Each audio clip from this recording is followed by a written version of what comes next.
Hello students, कैसे हैं आप लोग। आई होप आप लोगों की पढ़ाई बहुत अच्छी चल रही होगी। देखिए, हम लोग लास्ट टाइम पढ़ रहे थे वर्णनात्मक अनुसंधान और उसका प्रकार हम लोग पढ़ने वाले थे, जो कि हम लोग बोले थे नेक्स्ट क्लास में करेंगे। तो देखिए, चलिए आइए शुरू करते हैं। देखिए, लिखा है विभिन्न लेखकों के द्वारा वर्णनात्मक अनुसंधान को कई प्रकार से वर्गीकृत करने का प्रयास किया गया है। फिर भी वॉन डेलेन के द्वारा प्रस्तावित वर्गीकरण सबसे उत्तम माना गया है।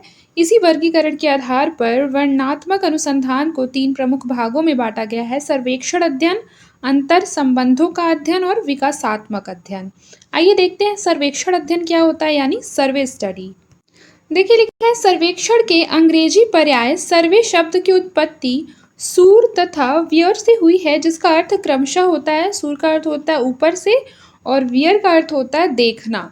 सामान्यतः सर्वेक्षण के माध्यम से हमें ज्ञात होता है कि संबंध सूचना या जानकारी किस रूप में है, अर्थात सर्वेक्षण वर्तमान में सूचना का क्या स्वरूप है, इसकी व्याख्या और विवेचन करता है।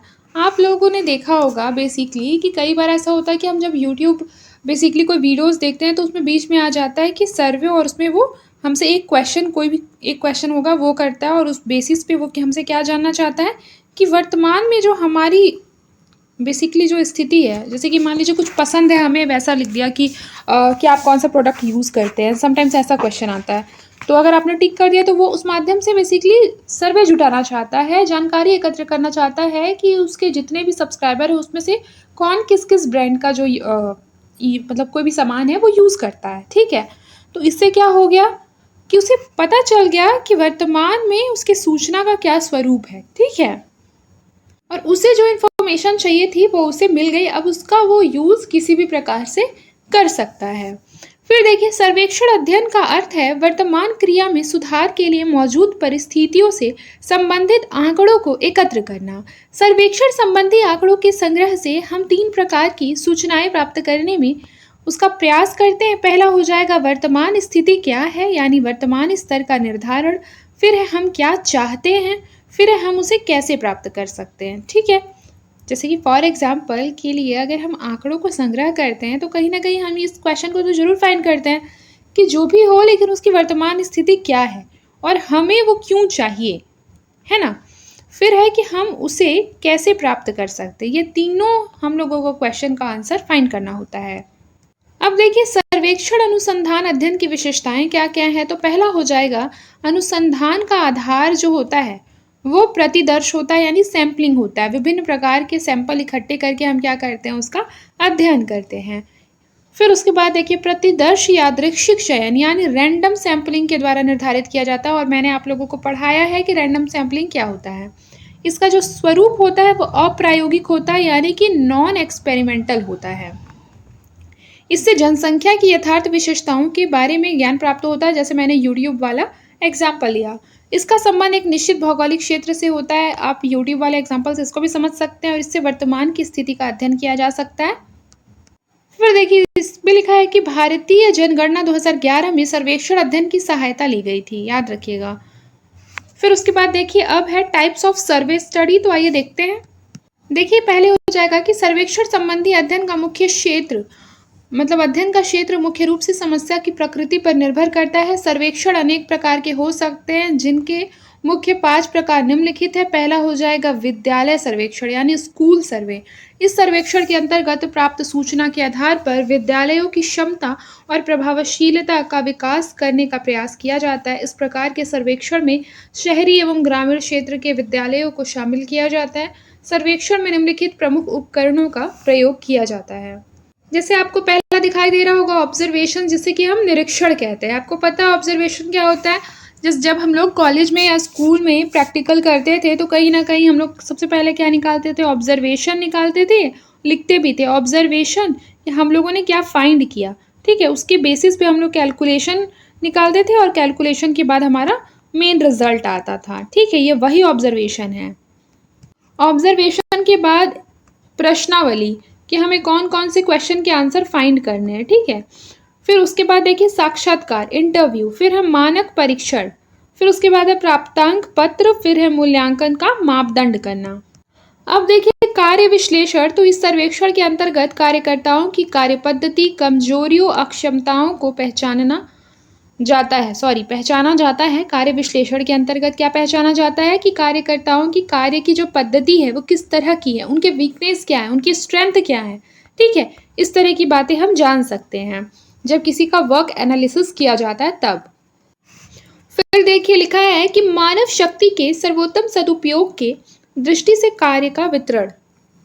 जैसे फॉर एग्जाम्पल के लिए इसको ऐसे समझ सकते हैं कि मान लीजिए कि बोला जाए कि मान लीजिए मनरेगा में कोई मजदूर है, ठीक है। मनरेगा में कोई मजदूर है तो उसके शक्ति यानी पावर का उपयोग जो है वो किस तरह से हो रहा है, अगर हम लोगों को इसका अध्ययन करना है तो कहीं ना कहीं वर्क एनालिसिस करना पड़ेगा।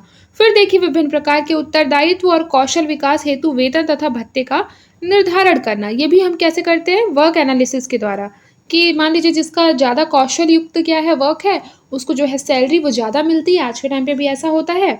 फिर देखिए सेवाकालीन एवं भावी कार्यकर्ताओं के लिए प्रशिक्षण कार्यक्रम एवं शैक्षिक सामग्री का निर्धारण करना।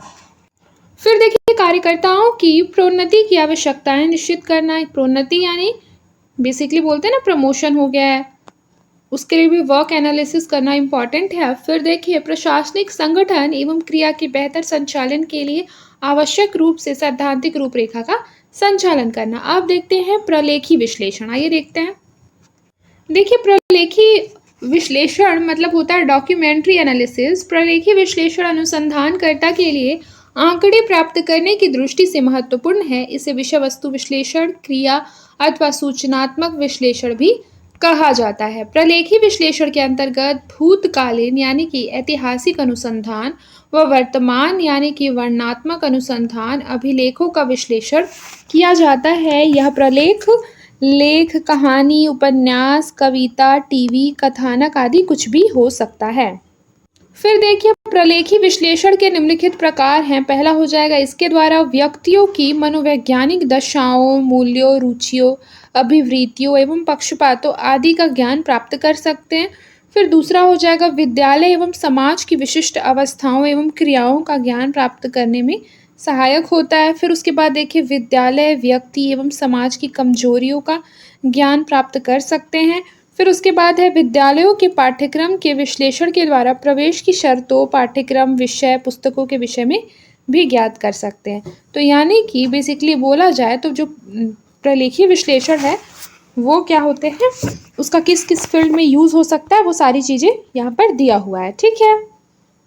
ये बहुत ईजी है, आप इसको एक बार पढ़ लेंगे तो आप समझ जाएंगे। अब आइए देखिए जनमत सर्वेक्षण क्या होता है ये जानते हैं, ठीक है। पब्लिक ओपिनियन सर्वे, नाम से स्पष्ट है कि इसमें बेसिकली किसी ना किसी बोला जाए कि पब्लिक यानी कि बोला जाए एक समूह का कोई ना कोई क्या होता है, ओपिनियन होता है। जैसे देखिए इसमें लिखा है औद्योगिक, राजनीतिक, शैक्षिक अन्य क्षेत्र में सफल होने के लिए नेताओं को अनेक निर्णय लेने होते हैं। ये नेता किसी अनुमान या दबाव में आकर निर्णय लेने की जगह जनमत को ध्यान में रखते हैं। यानी कि बेसिकली बोला जाए कि पब्लिक में ज़्यादा लोग क्या बोल रहे हैं, जनमत यानी बहुमत, ठीक है, उसको ध्यान में रखकर निर्णय लेते हैं। इसी जनमत के माध्यम से नेता यह जानने का प्रयास करते हैं कि किसी कार्यक्रम विशेष के प्रति जनता का क्या रुख है, चुनाव में जनता वोट देगी या नहीं। ये कहीं ना कहीं बहुत से समूह के ओपिनियन के द्वारा पता लगाया जा सकता है। इसे ही हम बोलते हैं जनमत सर्वेक्षण, पब्लिक ओपिनियन सर्वे।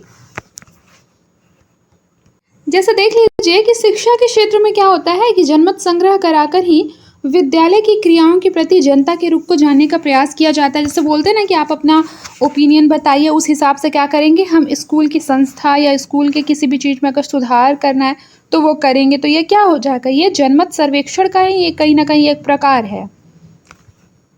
अब देखिए सामुदायिक सर्वेक्षण यानी कम्युनिटी सर्वे। तो समुदाय सर्वेक्षण के द्वारा समुदाय के सामाजिक जीवन को प्रभावित करने वाले निम्नलिखित तथ्यों का अध्ययन किया जाता है, ठीक है। वो तथ्य कौन कौन से हैं, जैसे देखिए इतिहास हो गया, भौगोलिक एवं आर्थिक परिस्थितियां हो गया, सरकार एवं कानून, जनसंख्या के बारे में, ये सभी चीज़ों का जो सर्वेक्षण होगा वह समुदाय सर्वेक्षण कहलाएगा। क्यों? क्योंकि ये कहीं ना कहीं समुदाय विशेष के सामाजिक जीवन को प्रभावित करती है, ठीक है। तो इसमें उसी का अध्ययन किया जाता है। अब देखिए अंतर संबंधों का अध्ययन यानी कि इंटर रिलेशनशिप स्टडी।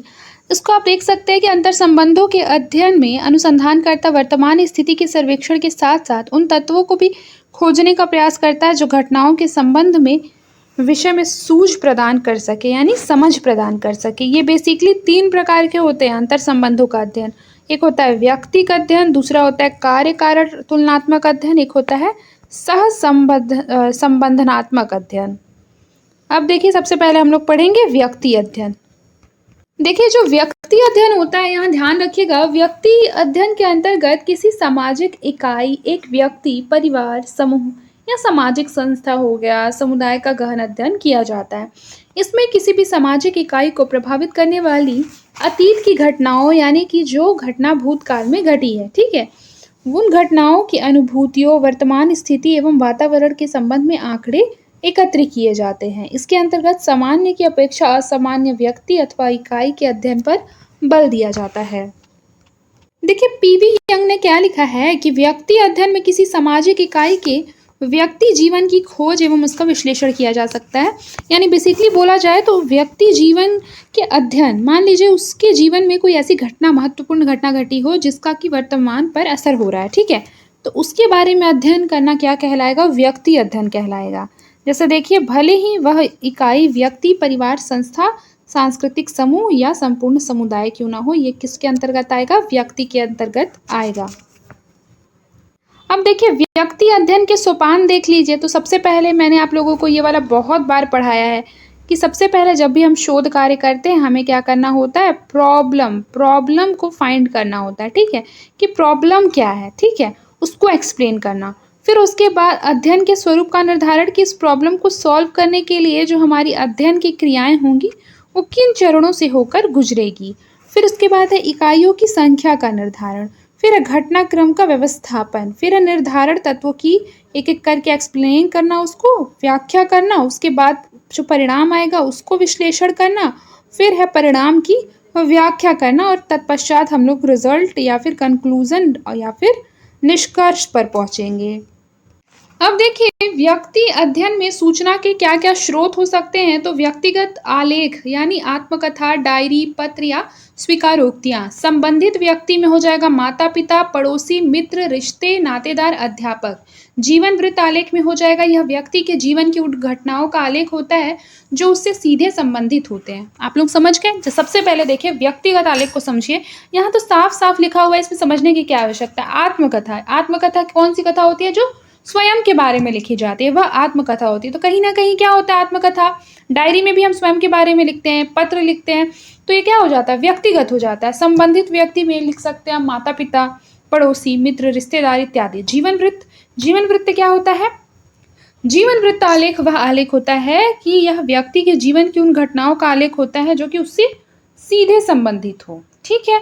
और फिर एक होता है राजकीय आलेख। राजकीय आलेख नाम से स्पष्ट है, जैसे विद्यालय का प्रमाण हो गया, पुलिस या न्यायालय रिकॉर्ड हो गया, मतलब कोई भी कार्यालयी चीज जो हो गया वो क्या हो जाएगा? राजकीय आलेख कहलाएगा। अब देखिए व्यक्ति अध्ययन के उपकरण यानी टूल्स ऑफ केस स्टडी, तो ये हो जाएगा प्रश्नावली विधि, निरीक्षण विधि, साक्षात्कार अनुसूची, मनोवैज्ञानिक परीक्षण साक्षात्कार विधि, मुक्त साहचर्य, व्यक्तिक अध्ययन तथा प्रपत्र। अब देखिए व्यक्ति अध्ययन के गुण और व्यक्ति अध्ययन के दोष। तो किसी भी सामाजिक इकाई का संपूर्ण अध्ययन किया जाता है व्यक्ति अध्ययन के द्वारा। जैसे मैंने आप लोगों को बताया कि मान लीजिए बेसिकली एक क्षेत्र विशेष है, वहाँ पर जितने लोग हैं उनके बारे में अध्ययन करना है, तो व्यक्ति अध्ययन के द्वारा किया जा सकता है। एक सामाजिक इकाई चाहे वो हो उसका अध्ययन किया जा सकता है। लेकिन दोष क्या हो जाएगा कि गहन अध्ययन में समय, धन और श्रम क्या है वो ज़्यादा लगता है, ये इसका दोष है। फिर देखिए अनुसंधान उपकरणों के निर्माण में यह अत्यंत उपयोगी होता है। इसमें लिखा है कि अध्ययन क्षेत्र जो है वो सीमित होता है। फिर देखिए लिखा है कि इसके द्वारा आत्मनिष्ठ पक्षों का भी अध्ययन किया जा सकता है। आत्मनिष्ठ पक्ष मतलब क्या समझते हैं आप? ये सभी लोगों के लिए आत्मनिष्ठ पक्ष जो होता है वो क्या होता है? डिफरेंट होता है। मान लीजिए किसी का ए हो, किसी का बी, किसी का सी, किसी का डी, ठीक है। तो आत्मनिष्ठ पक्ष क्या हो सकते हैं? अलग हो सकते हैं। एक होता है वस्तुनिष्ठ पक्ष, वो क्या होता है? सबके लिए एक जैसा होता है, ठीक है। तो कहीं ना कहीं जो व्यक्ति अध्ययन के गुण है कि उसके द्वारा आत्मनिष्ठ पक्षों का अध्ययन किया जा सकता है। व्यक्ति अध्ययन के दोष हैं कि आत्मनिष्ठता की मात्रा जो है वो अधिक पाई जाती है। यह अपराधियों के व्यवहार का अध्ययन करने तथा उनके व्यवहार में सुधार लाने के लिए उपयोगी है, ठीक है। फिर उसके बाद है कि प्राप्त परिणामों की वैधता, विश्वसनीयता निम्न स्तर की होती है इसमें, ये इसका दोष है। फिर देखिए लिखा है कि व्यक्ति अध्ययन के द्वारा समस्या का गहन अध्ययन किया जा सकता है। इसमें लिखा है कि अध्ययन हेतु उपयुक्त प्रतिदर्श नहीं मिलता है, ये इसका दोष है। फिर देखिए व्यक्ति अध्ययन के द्वारा दो व्यक्तियों को लेकर उनका तुलनात्मक अध्ययन भी किया जा सकता है, बिल्कुल सही बात है। फिर है व्यक्ति अध्ययन के द्वारा सामाजिक विज्ञान अनुसंधान के लिए यह विधि सर्वाधिक उपयुक्त है। जाहिर सी बात है, क्योंकि हम किसी समाज के विभिन्न विशेष लोगों के या पूरे समाज का भी इसके द्वारा अध्ययन कर सकते हैं। तो ये सामाजिक विज्ञान अनुसंधान के लिए सबसे उपयुक्त विधि है। अब देखिए कार्य कारण तुलनात्मक अध्ययन अथवा कार्योत्तर या घटनोत्तर अनुसंधान, जिसे हम कह सकते हैं बेसिकली कि कार्य कारण तुलनात्मक अध्ययन को कार्योत्तर या घटनोत्तर अनुसंधान कहते हैं। यह विधि मुख्य रूप से इस धारणा पर आधारित है कि किसी घटना अथवा परिस्थिति के उत्पन्न होने का कोई ना कोई कारण तो अवश्य होता है। ठीक है, मान लीजिए कि अगर कोई कार्य हो रहा है, कार्य कारण का मैं आप लोगों को अर्थ समझा रही हूँ। मान लीजिए कोई कार्य हो रहा है तो उसके पीछे कहीं ना कोई तो रीजन जरूर होगा, कोई ना कोई कारण तो जरूर होता है और ऐसा होता ही है। ठीक है, ये यूनिवर्सल लॉ है। यदि कारण उपस्थित है तो घटना अवश्य घटित होगी, यदि वह कारण अनुपस्थित है तो वह घटना नहीं घटेगी। इसी धारणा के आधार पर घटित घटना के निष्कर्ष को आधार बनाकर विश्लेषणात्मक एवं तुलनात्मक विधि से पीछे की ओर चलते हैं और कारणों को ज्ञात करते हैं। लिखा है कि इस प्रकार के अनुसंधान में अनुसंधानकर्ता जो होता है वो प्रभावी मिड डे मील के आयोजन के लिए संभावित कारकों का पता लगाता है। जैसे कि देखिए कार्य कारण तुलनात्मक अध्ययन विधि का यूज जो है वो उस अनुसंधान कार्यों के लिए होता है जहां परीक्षण नहीं हो सकता या नहीं किया जाना चाहिए। जैसे कि किशोरों में अपराध वृत्ति का अध्ययन करना है, ठीक है, मोटर दुर्घटना का अध्ययन करना है, तो इसके लिए परीक्षण कर सकते हैं क्या? नहीं कर सकते हैं।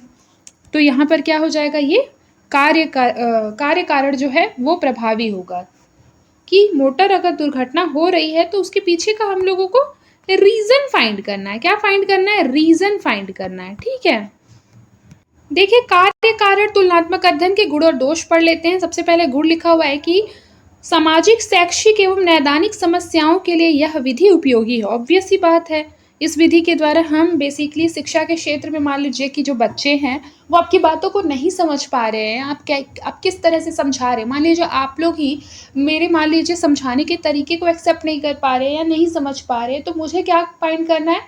मुझे फाइंड करना है कि आप लोग क्यों नहीं समझ पा रहे हैं, मैं और क्या बेटर कर सकती हूँ, ठीक है, और किस तरीके से मैं समझा सकती हूँ। तो शिक्षा के क्षेत्र में भी क्या है, ये उपयोगी है। फिर देखिए इसके दोष क्या हैं। तो प्रायोगिक अनुसंधान से निम्न स्तर की अप्रायोगिक अनुसंधान विधि है। याद रखिए कि यह क्या है, अप्रायोगिक अनुसंधान विधि है। जैसा हम लोगों ने बताया कि इसमें बेसिकली वह प्रयोग को दोबारा नहीं दोहराया जा सकता है, ठीक है, परीक्षण नहीं किया जा सकता और बिना परीक्षण के अनुसंधान अप्रायोगिक हो जाता है। फिर देखिए इसमें आश्रित चर अज्ञात होता है, अनुसंधानकर्ता स्वतंत्र चर को ज्ञात करता है। ऑब्वियस ही बात है। फिर उसके बाद देखिए इसमें यादृच्छिकरण संभव नहीं है, यानी कि हम रैंडमली कुछ नहीं कर सकते, ना रैंडमली कोई डेटा यूज कर सकते हैं। यानी कि हमें क्या करना है, हमें कोई ना कोई बेसिकली उसके पीछे का रीजन फाइंड करना है। क्या फाइंड करना है? हम लोगों को रीजन फाइंड करना पड़ेगा, हम कुछ भी खुद से नहीं लिख सकते। फिर देखिए लिखा है कि समाजशास्त्र, शिक्षा तथा मनोविज्ञान में ऐसे अनुसंधानों का महत्व है क्योंकि बहुत सी अनुसंधान समस्याएं ऐसी होती है जिनका प्रायोगिक अध्ययन क्या होता है, संभव नहीं होता है। मतलब उसको कहीं ना कहीं हम उसको प्रयोग नहीं कर सकते, लेकिन कहीं ना कहीं समाजशास्त्र या शिक्षा या मनोविज्ञान में ऐसे बहुत से हैं कि हम मतलब बहुत से ऐसे कार्य घटित होते हैं, बहुत से ऐसी घटनाएं घटित होती है जिसके पीछे का कारण जान लेने से ही उसे दूर किया जा सकता है, ठीक है, ना कि प्रयोग करके, ठीक है। तो वहां पर क्या हो जाएगा, ये उपयोगी हो जाएगा। अब देखिए लिखा है इस अनुसंधान में नियंत्रण का अभाव पाया जाता है क्योंकि अनुसंधानकर्ता का स्वतंत्र चर पर कोई नियंत्रण नहीं। ऑब्वियस सी बात है, जो घटनाएं घटित हो गई आपको तो कारण जानना है ना, तो आपको जब कारण फाइंड करना है तो कहीं ना कहीं आप उसको नियंत्रित नहीं कर सकते कि उसके पीछे क्या कारण है। आप नियंत्रित कर सकते हो क्या? नहीं कर सकते हो, ठीक है। तो यही कह रहा है कि इस अनुसंधान में नियंत्रण का क्या होता है, अभाव पाया जा सकता है। क्यों? क्योंकि अनुसंधानकर्ता का स्वतंत्र चर पर नियंत्रण ही नहीं होता है, वो तो खुद आश्रित होता है उस कारण के डेटा पे, अब देखिए सहसंबंधात्मक अध्ययन, ठीक है, कोरिलेशन स्टडी देखते हैं।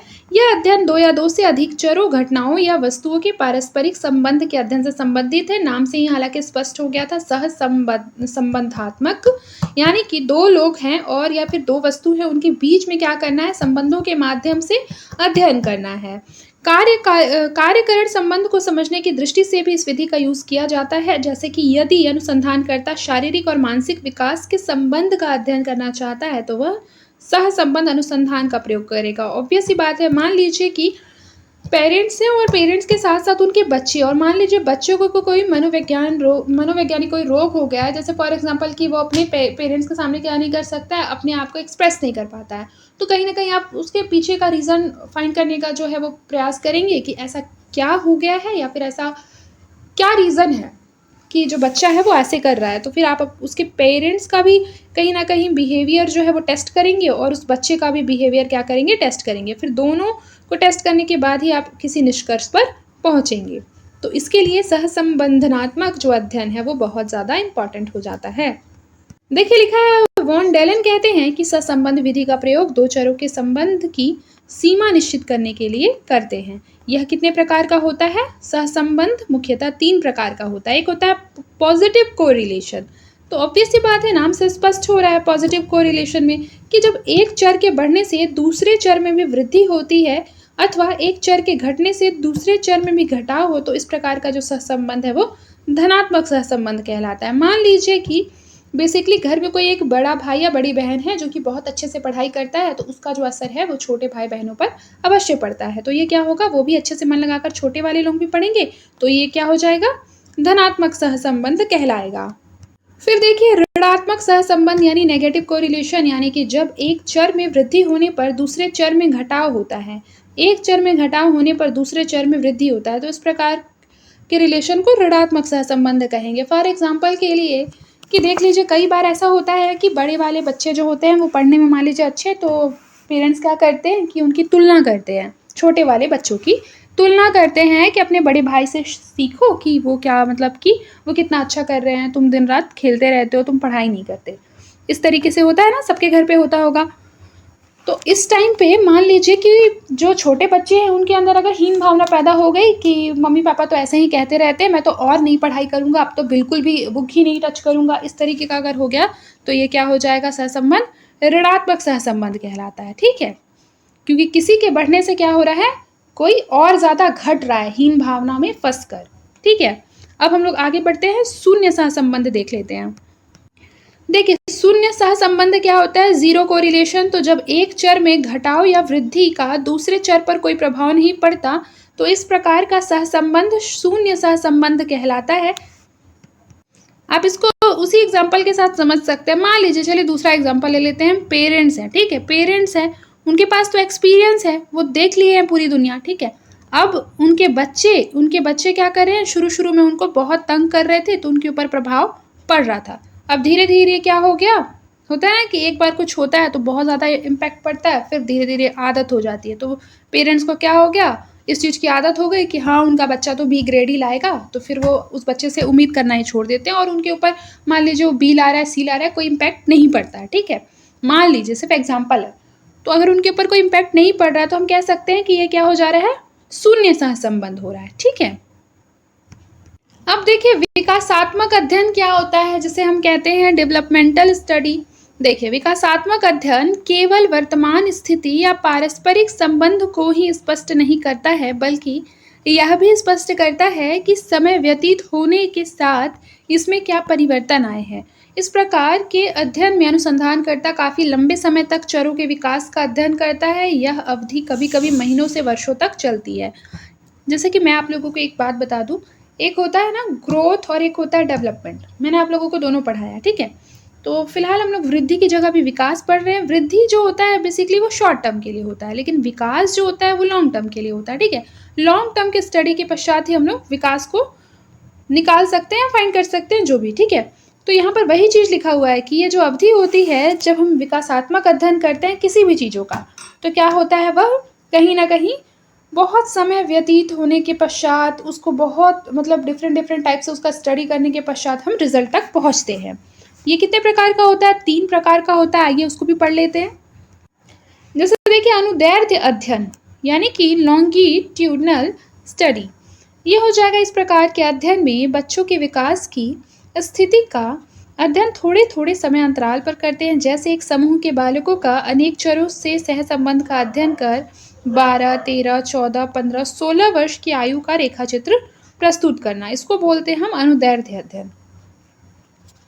जैसे कि फॉर एग्जाम्पल के लिए बच्चों की विकास की स्थिति के अध्ययन के लिए हम क्या कर सकते हैं कि मान लीजिए हम लोगों ने एक चार्ट बनाया, ठीक है।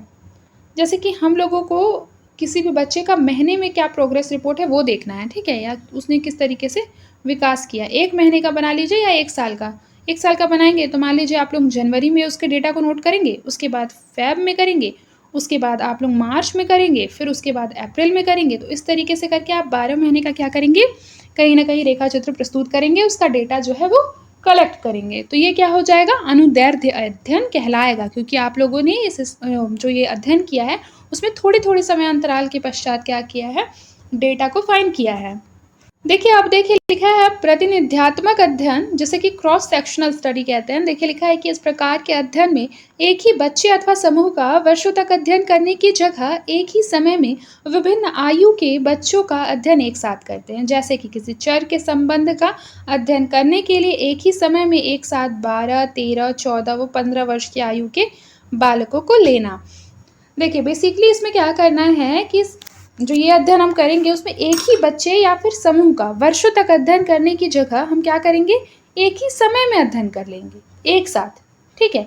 जैसे कि फॉर एग्जांपल के लिए कि हम लोग क्या कर लिए, जो साल भर में हम लोगों को अध्ययन करना था उसको क्या कर लिए हम लोग 1 मंथ में करने का प्रयास कर लिए, तो इसे हम लोग क्या बोलेंगे, क्रॉस सेक्शनल स्टडी बोलेंगे, ठीक है।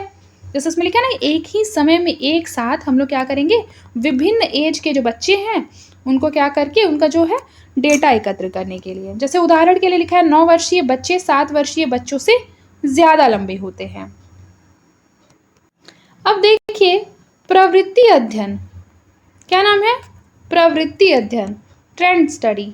देखिए लिखा है उपनति अध्ययन को ही बोलते हैं प्रवृत्ति अध्ययन में विशिष्ट चरों के द्वारा किसी विशेष जनसंख्या से संबंधित आंकड़ों को एकत्र करना होता है।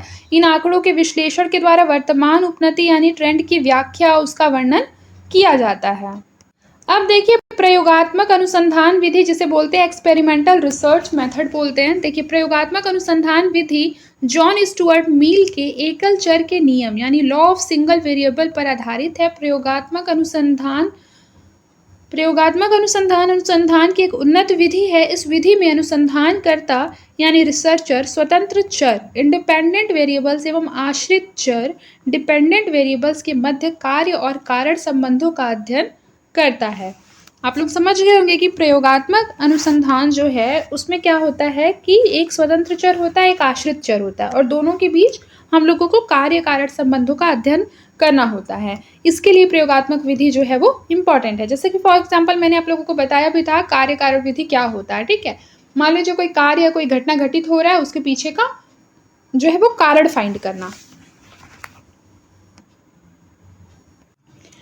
अब देखिए स्वतंत्र चर, जिसे हम बोलते हैं इंडिपेंडेंट वेरिएबल्स, ठीक है। तो जिस चर में प्रयोगकर्ता परिवर्तन करता है उसे क्या कहते हैं, स्वतंत्र चर कहते हैं। स्वतंत्र चर को कारण चर यानी कॉज वेरिएबल भी कहा जाता है। यह दूसरे चर को प्रभावित भी करता है, इसलिए इसे प्रभावित करने वाला चर भी कहते हैं। उदाहरण के लिए शिक्षण का तरीका, बुद्धि, अभिवृद्धि, व्यक्तित्व, पुरस्कार, आयु। स्वतंत्र चर के कितने प्रकार होते हैं, 2 प्रकार होते हैं। जैसे देखिए स्वतंत्र चर आप लोगों को समझ में आया कि स्वतंत्र चर क्या होता है, जिस चर में जो मान लीजिए अनुसंधान करता या प्रयोग करता है क्या हो जाए, परिवर्तन हो जाए, ठीक है, वह क्या करते हैं उसमें परिवर्तन उत्पन्न कर दे, तो उसे बोलेंगे स्वतंत्र चर। स्वतंत्र चर को कारण चर कहते हैं। स्वतंत्र चर को क्या कहते हैं, कारण चर कहते हैं। नोट डाउन कर लीजिए, ठीक है। क्यों कारण चर कहते हैं, क्योंकि यह क्या करता है, दूसरे चर को भी प्रभावित करता है, ठीक है। जैसे देखिए संचालित चर, एक होता है संचालित चर, तो जिन चरों में अनुसंधानकर्ता द्वारा परिवर्तन अथवा जोड़ तोड़ संभव होते हैं उसे बोलते हैं संचालित चर। इंग्लिश में पढ़िए तो ज़्यादा समझ में आएगा, ऑपरेटेड वेरिएबल्स, यानी कि जो क्या कर रहा है, संचालित कर रहा है, ठीक है। उसमें अनुसंधानकर्ता के द्वारा परिवर्तन हो रहा है। अनुसंधानकर्ता उस चीज़ को क्या कर सकता है, ऑपरेट कर सकता है। ऑपरेट करना यानी किसी चीज़ को संचालित करना या चलाना, ठीक है, तो उसको बोलेंगे संचालित चर। फिर एक होता है जैविक चर। तो जिन चरों में अनुसंधानकर्ता के द्वारा परिवर्तन या जोड़ तोड़ संभव नहीं होते उसे जैविक चर बोलते हैं। जैसे मान लीजिए कि आयु पर किसी का जोर चल सकता है क्या? नहीं चल सकता ना। जैसे फॉर एग्जाम्पल के लिए किसी की बुद्धि पर भी जोर नहीं चल सकता। ठीक है, ये क्या हो जाता है? ये चीज जैविक हो जाती है। अब देखिए आश्रित चर यानी डिपेंडेंट वेरिएबल्स क्या होते हैं? तो स्वतंत्र चर में परिवर्तन या जोड़ तोड़ के बाद उसका प्रभाव जिस चर पर देखा जाता है उसे आश्रित चर कहते हैं। नाम से ही स्पष्ट है कि कुछ भी इसमें समझाने की आवश्यकता नहीं है। एग्जाम्पल से बस समझ लेते हैं। जैसे देखिए पढ़ाने की विधि के प्रभाव का अध्ययन हम शैक्षिक उपस्थिति पर करना चाहते हैं। 2 या 2 से अधिक विधियों से बच्चे को पढ़ाया जाए और इसका प्रभाव उनकी शैक्षिक उपलब्धि पर देखा जाए तो इस अध्ययन में पढ़ाने की विधि क्या है? स्वतंत्र चर है। शैक्षिक उपलब्धि एक आश्रित चर है। क्यों आश्रित चर है? क्योंकि बेसिकली वो बच्चे, टीचर ने तो सबको सेम पढ़ाया ना, लेकिन वो तो बच्चे की बुद्धि पर निर्भर करता है। बच्चे की बुद्धि पर निर्भर करता है कि उसने किस तरीके से उसे कैच किया है। तो ये कि जो टीचर जो है उसकी जो उपलब्धि हुई पढ़ाने वाली वो क्या हो गई? वो बच्चे के दिमाग पर आश्रित है। और बच्चे का जो समझना है टीचर का जो बात वो क्या हो गया? वो स्वतंत्र चर हो गया। अब देखिए बाह्य चर। तो ऐसे चर जिनका अध्ययन प्रयोगकर्ता अपने परीक्षण में नहीं करता उसे क्या कहते हैं? बाह्य चर कहते हैं। यह चर आश्रित चर में होने वाले परिवर्तन को भी प्रभावित करते हैं। प्रयोगकर्ता इन चरों को नियंत्रित करके रखते हैं, इसलिए इन्हें क्या कहते हैं? नियंत्रण चर कहते हैं। जैसे देखिए एग्जाम्पल में है कि कक्षा 10 में विज्ञान पढ़ाने के लिए विधि अ अथवा विधि ब में से कौन प्रभावपूर्ण होगी? इस स्थिति में विद्यार्थियों को 2 समूह में लेकर एक को अ विधि से पढ़ाना है और दूसरे में ब विधि से पढ़ाना है। यदि ब विधि से पढ़ाए गए विद्यार्थियों की उपलब्धि अ वाले से ज़्यादा है तो विश्वास के साथ ये नहीं कह सकते कि यह विधि का ही प्रभाव है। हो सकता है कि मान लीजिए कोई बच्चा पढ़ने में बहुत ज़्यादा तेज हो, कोई बच्चा बहुत ज़्यादा बुद्धिमान हो, उसकी सोचने समझने की जो क्षमता है वो ज़्यादा हो, इस वजह से भी हो सकता है। ठीक है, ये कह सकते हैं कि यहाँ पर बाह्य चर पर बेसिकली बाह्य चर का यह प्रभाव है। ठीक है, तो आई होप कि आपको आज का क्लास जो है वो समझ में आया होगा। अगर आपको मेरा पढ़ाया समझ में आता है तो अपने सारे दोस्तों के साथ मेरे सारे वीडियो शेयर करना बिल्कुल ना भूलें, क्योंकि अगर आप लोग सपोर्ट करेंगे तभी ये चैनल और ज़्यादा ग्रो कर पाएगा। और अगर आप लोगों का सपोर्ट नहीं रहेगा तो हो सकता है कि चैनल बीच में भी बंद हो जाए। तो आप लोग आज के लिए बस इतना ही। मिलते हैं नेक्स्ट क्लास में, तब तक के लिए अपना ख्याल रखें और मन लगाकर पढ़ाई करते रहें।